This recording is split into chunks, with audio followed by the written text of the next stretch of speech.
View on socialism and the way people brand the movement as socialist. Okay. What do you think is the best way to counter that common problem? You just identify it and make them realize that the distinction is moot, is what I would say. Socialism is defined as most, because you get a lot of definitions, but in the most average context, socialism is defined as the means of production owned by anything but private organizations. That's basically it. It just means that's all the definition is. And it is community. Just like in truth, everything is community because there's no such thing as property. So they can call this socialism if they want, but it doesn't do anything. It's just wasting air to call it socialism because it's radically different than every other kind of central planning or every other kind of institution that's existed historically, which is why I would never use that term because the historical stigma is so dramatic and links to central planning and all those other factors.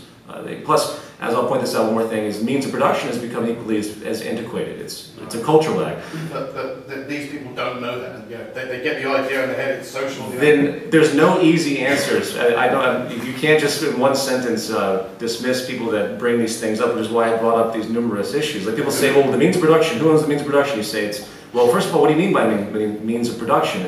In the new world, the labor power is being replaced by machines. It's happening right now. That means capital goods is becoming labor power.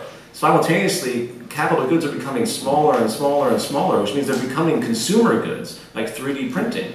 You know, in theory, when you go to your home computer and you print a piece of paper from your printer, you are engaging in a mini means of production. You are in control of that print process. That means you are in control of this very small means of production.